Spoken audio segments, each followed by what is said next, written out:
Kiai Imad itu siapa ketika dibandingkan dengan para tokoh-tokoh besar, Kiai Haji Hasyim Asy'ari, kemudian Mbah Maimun Zubair dan seterusnya.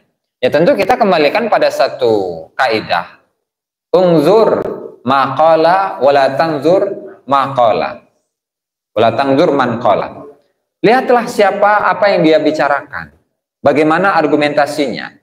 Bagaimana dalilnya? Bagaimana buktinya? Bagaimana hujahnya? Meskipun ketika satu argumentasi, satu statement yang dikuatkan dengan argumentasi diucapkan oleh orang yang ya menurut kita orang biasa-biasa, tapi dikuatkan dengan argumentasi dibandingkan dengan ucapan dari seorang imam, seorang wali besar, dan seterusnya, tetapi tanpa argumentasi, mana kira-kira yang lebih kita pilih? Karena yang namanya nasab itu bukan pengakuan, mendapatkan pengakuan dari ulama-ulama, bukan. Tapi yang namanya nasab itu bagaimana dia membuktikan kebenaran nasabnya kepada Rasulullah Shallallahu Alaihi Wasallam dengan data-data, apalagi karena sekarang zaman modern, tes DNA selesai. Jadi apa sih sebenarnya dibalik apa yang kita fenomena yang kita saksikan di saat-saat ini? Itu adalah penguasaan Indonesia ini sendiri.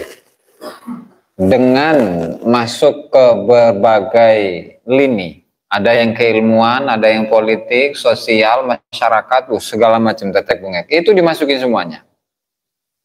Sehingga benar apa yang mereka sampaikan itu Jawa bintu Tarim.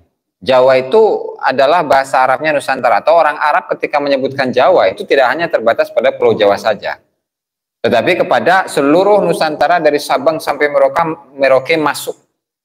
Jawa bintu Tarim. Jawa itu anak perempuannya Tarim. Berarti bapaknya ibunya itu adalah Tarim. Terus anaknya itu di sini ya, namanya anak harus nurut sama orang tua.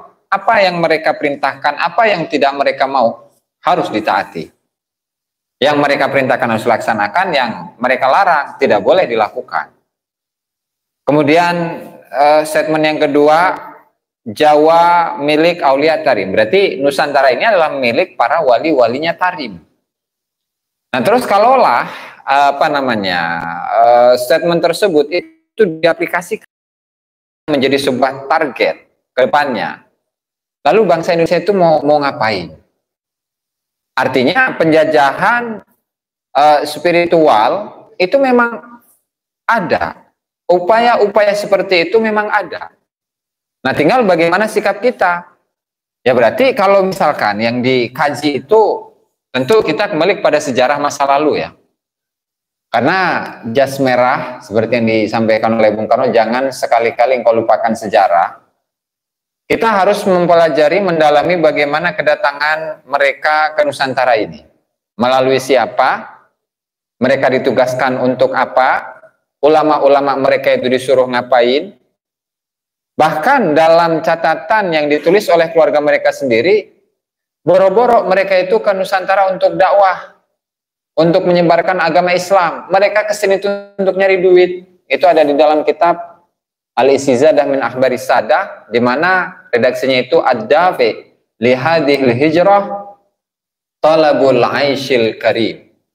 Nyari penghidupan yang lebih layak, hidupan yang mulia. Bahkan diistilahkan oleh Van den Berg itu, hidup di Indonesia itu sama seperti mencari cincin Sulaiman. Nah, artinya kehidupan mereka yang ada di Hadramut ketika dibandingkan dengan kehidupan yang ada di sini, itu sangat jauh. Dan di tahun-tahun itu juga, tahun 1800-an, bagaimana kondisi yang ada di Tarim. Sampai sesepuh-sesepuh yang di sana itu mencaci maki siapapun dari kalangan Habib yang datang ke Nusantara. Ya, itu dikatakan sebagai orang-orang yang cinta dunia. Kenapa? Karena habis di sana, tinggal sedikit penduduk di Hadramut dari kalangan para habaib atau non Habib. Sangat berkurang, sehingga banyak dari masjid-masjid yang ratusan masjid itu sampai hancur gara-gara nggak ada yang ngurusin. Nah, kemudian jumlah dari ulama-ulama mereka yang datang ke sini itu berapa? Nah, itu bisa dicek juga dalam catatannya Van den Berg, dan masih banyak lagi. Artinya, ya kita harus kembali lagi menggali sejarah-sejarah semenjak sebelum kedatangan mereka sampai kedatangan mereka itu seperti apa. Karena memang orang Jawa itu memiliki suatu tradisi yang apa ya, ketika berhadapan dengan bangsa lain, Barat, orang-orang bule, ataupun orang Cina, ataupun orang Arab, ataupun orang India, itu menganggap mereka itu lebih tinggi derajatnya, sehingga ketika bertemu dengan mereka itu minder. Padahal dulu di masanya Majapahit dan awal-awal Demak, ketika orang Jawa ini bertemu dengan orang luar, mau itu orang Arab, mau itu orang Portugis, mau itu orang manapun, ketika bertemu dengan orang-orang luar, boro-boro tunduk.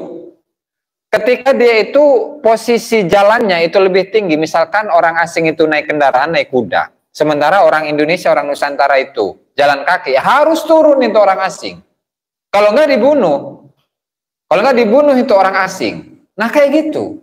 Nah artinya jiwa-jiwa yang seperti ini itu luntur karena atau pasca penjajahan kolonial Belanda yang ratusan tahun lamanya, sehingga pada akhirnya orang-orang Nusantara itu tunduk, gampang dibodohin.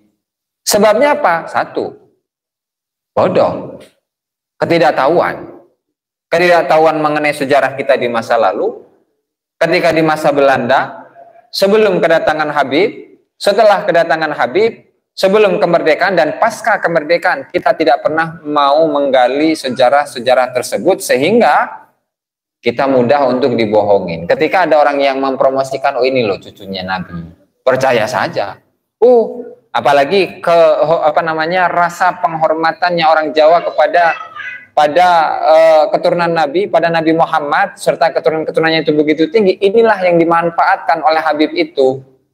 Sehingga mudahlah, meskipun tingkatannya adalah seorang kiai, seorang gus, seorang abuya sekalipun, seorang syekh sekalipun, ketika ditipu dengan model seperti itu, akhirnya ketipu. Jangan jauh-jauh sekelas Syekh Ibnu Hajar Al-Haytami, kena framing kan?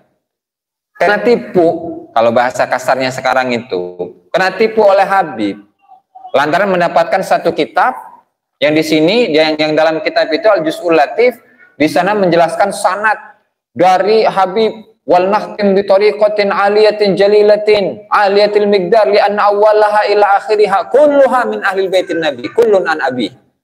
Semua mari kita tutup sanad tarekat ini dengan satu sanad yang paling tinggi, yang agung, yang mulia, yang luar biasa, karena isinya semuanya adalah ahlul bait.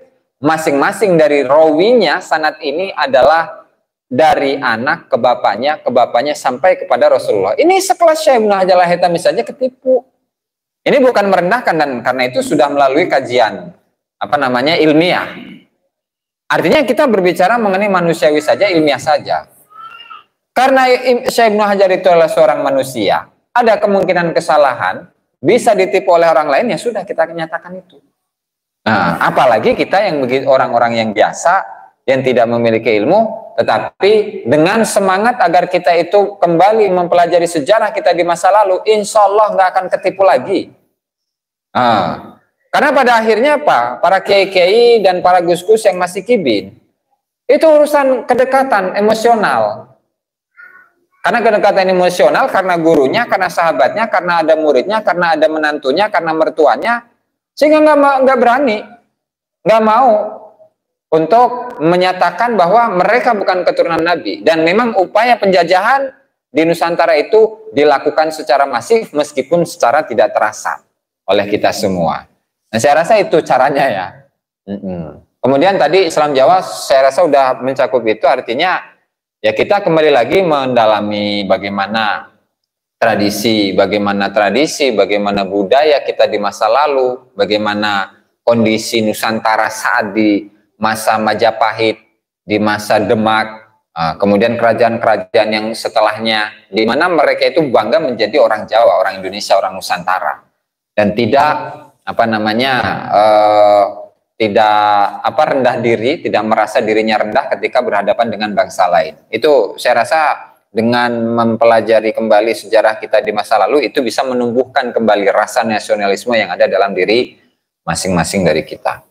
Kemudian berikutnya dari Kiai Nahrawi, bahwasannya Kiai Imad itu siapa ketika dibandingkan dengan para tokoh-tokoh besar, Kiai Haji Hasyim Asy'ari, kemudian Mbah Maimun Zubair dan seterusnya. Ya tentu kita kembalikan pada satu kaidah.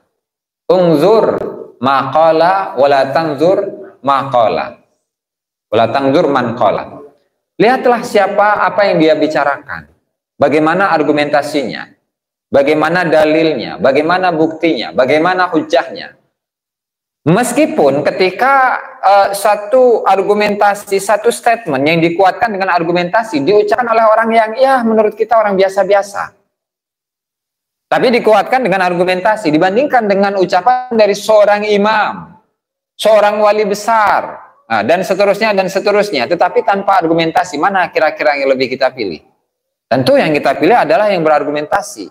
Kenapa? Al-ibrah biquwwatid dalil la bil qail. Karena yang menjadi barometer itu adalah bagaimana dari kekuatan dalil itu, bukan dari siapa yang mengucapkan.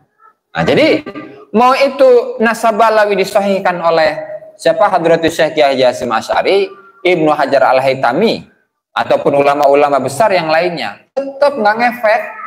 Karena yang namanya nasab itu bukan pengakuan, mendapatkan pengakuan dari ulama-ulama, bukan. Tapi yang namanya nasab itu bagaimana dia membuktikan kebenaran nasabnya kepada Rasulullah Shallallahu Alaihi Wasallam dengan data-data, apalagi karena sekarang zaman modern, tes DNA selesai. Jadi meskipun mendapatkan syahadah pengakuan nasab oleh nakobah sedunia sekalipun, mendapatkan pengakuan pengesahan dari ulama-ulama sejagat dari zaman dulu sampai zaman sekarang, kalaulah haplogrupnya itu G, ya nggak bisa dong jadi cucu Nabi.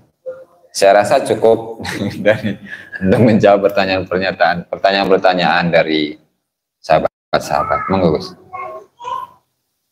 Terima kasih. Saya kira mau berhati-hati. Mohon pertemuan tidak satu kali ini, lama-lama diadakan saja. Ini saya rasakan baru 25%. Lama-lama diadakan lagi, Pak. Siap. Maksudkan untuk kondisinya. Panitiane sakot ora. Panitia sudah dimulai, sudah bertanggung jawab. Panitia memiliki kekuatan untuk Amin. Amin. Kita tidak beri. Tapi saya kira sudah barokah antara yang Bang dengan karena sudah publikasi sudah besar-besaran. Iya. Harapan barokahnya apa namanya?